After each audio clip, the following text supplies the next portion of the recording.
waktu sekolah saya adalah salah satu dari sekian banyak siswa yang dianggap oleh gurunya sebagai siswa yang bodoh.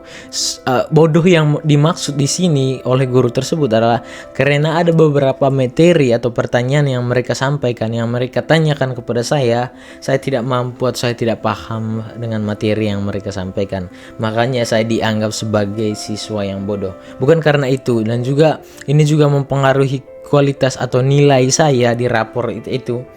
Dan penilaian kata bodoh itu hanya dilihat dari sekedar tinggi atau rendahnya nilai. Kalau misalkan nilai kita tinggi, maka kita dianggap sebagai siswa yang pintar.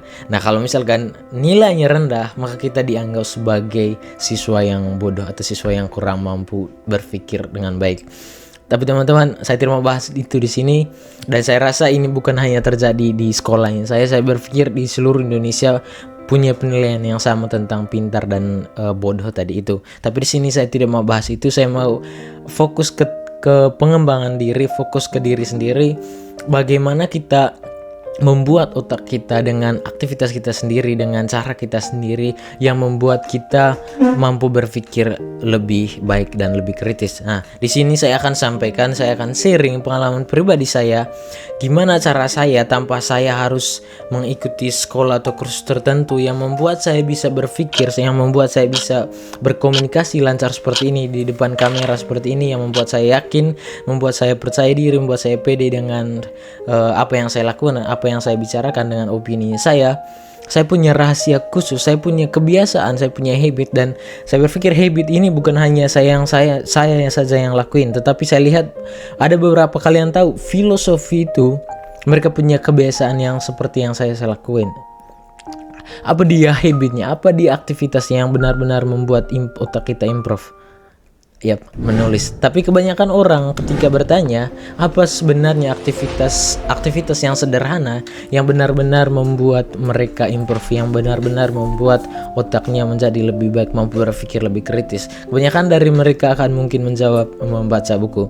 Tapi teman-teman, pengetahuannya saya, pengalaman saya, membaca buku itu hanya sekedar menambah informasinya kita atau menemukan ide dalam buku tersebut, dan membaca buku itu hanya sekedar membaca pikirannya orang. Bukan berarti kita mengembangkan atau mengelola cara berpikirnya kita, mengelola kemampuan kritisnya kita dengan membaca buku. Tapi saya tidak mau bilang bahwa membaca buku itu tidak penting ya, membaca buku itu tidak baik. Tetapi saya sampaikan konteks video kita ini adalah aktivitas yang sederhana yang mampu membuat otak kita berkembang dengan baik, yang mampu membuat otak kita berpikir lebih cerdas, lebih kritis.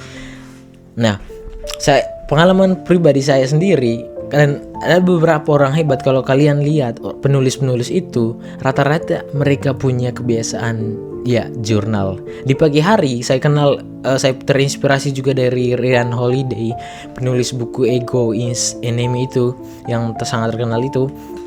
Dia punya kebiasaan ketika dia bangun pagi, hal yang pertama yang dilakukan adalah menulis, journaling, buat sesuatu atau menyampaikan ide atau apalah tentang apa yang teman-teman pikirkan di pagi hari itu. Dan saya ngerasa sendiri, saya mengalami perubahan, saya ngerasa ada sendiri, saya notif adalah saya mulai ada perubahan, mulai ada progres dalam habitnya saya dari habit sederhana ini.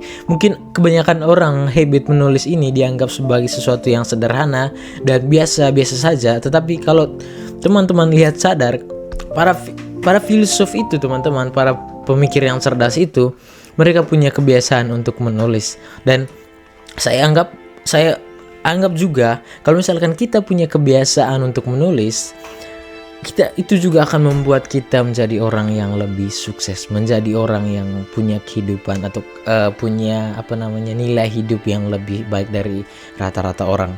Kenapa? Karena teman-teman tahu seluruh aktivitas dari mulai cara bagaimana kita bangun, jam berapa kita bangun, bagaimana kita berolahraga, bagaimana kita berkomunikasi, bagaimana kita ngerespon orang lain, semuanya adalah bagaimana cara kita kerja, bagaimana cara kita berpikir, bagaimana cara kita. Dan saya lihat ada beberapa orang yang sukses itu, saya tidak mau berbicara orang sukses yang punya mobil mewah yang seperti itu, yang punya rumah gede seperti itu, tapi saya lihat ada beberapa orang-orang yang punya kreativitas, yang punya kesuksesan di kampung atau di kota, yang misalkan saya ambil contoh pedagang bakso yang sukses, yang punya restoran, yang sudah punya banyak restoran dan punya cabang di beberapa daerah.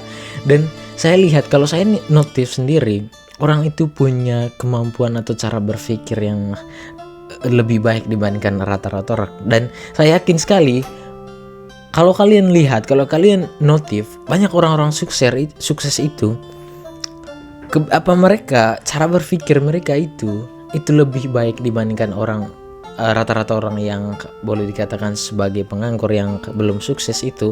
Mereka punya mindset atau cara kerja, cara berpikir, mereka punya cara berpikir yang beda dari rata-rata orang. Dan saya berpikir, kalau misalkan kita membuat otak kita lebih improve, ini secara tidak langsung akan membuat kita jadi sukses juga, ya kan? Karena seluruh aktivitas kita pusatnya ada di otak. Kalau misalkan kemampuan otak kita sudah baik, kalau sudah kemampuan otak kita bekerja, berpikir lebih baik, saya berpikir ini akan mempengaruhi juga kualitas hidup kita, ini akan juga mempengaruhi karirnya kita, ini juga akan mempengaruhi juga kesuksesannya kita.